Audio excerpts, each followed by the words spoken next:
সুপ্রভাত দর্শক বন্ধু, ফিরে দেখার আজকের পর্বে আপনাদেরকে স্বাগত। আজ 21শে মার্চ।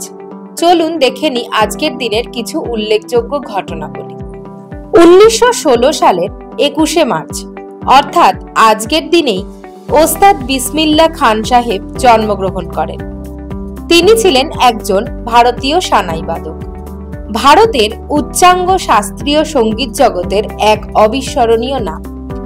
সানাইকে উচ্চাঙ্গ সঙ্গীত বাদনের মর্যাদায় অধিষ্ঠিত করে এই অমর শিল্পী ভারতের উচ্চাঙ্গ শাস্ত্রীয় সঙ্গীত জগতে ওস্তাদ উপাধিতে ভূষিত হয়েছে।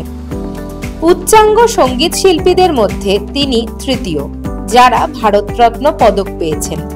তিনি ছিলেন অল্প সংখ্যক গুণীদের মধ্যে একজন যিনি ভারতের 4টি সর্বোচ্চ বেসামরিক পদকে সম্মানিত হয়েছেন।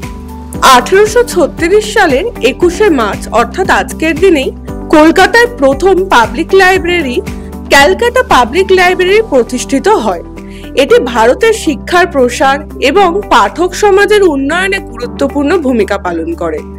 দেশের অন্যতম প্রাচীন গ্রন্থাগার হিসাবে এটি জ্ঞানের বিকাশে ও পাঠ্য সম্পদের সহজলভ্যতায় অবদান রাখে।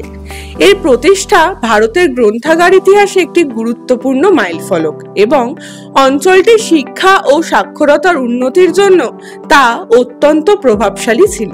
2006 সালের 21শে মার্চ অর্থাৎ আজকের দিনেই টুইটারের সহ প্রতিষ্ঠাতা জ্যাক ডার্সি প্রকাশ করেছিলেন টুইটারের প্রথম বার্তাটি। তিনি টুইট করেছিলেন, just setting up my Twitter. এটি ছিল টুইটারের ইতিহাসের প্রথম পোস্ট। সেদিন থেকেই টুইটারের প্ল্যাটফর্মটি শুরু হয়, যা পরে বিশ্বের অন্যতম জনপ্রিয় সোশ্যাল মিডিয়া হয়ে ওঠে।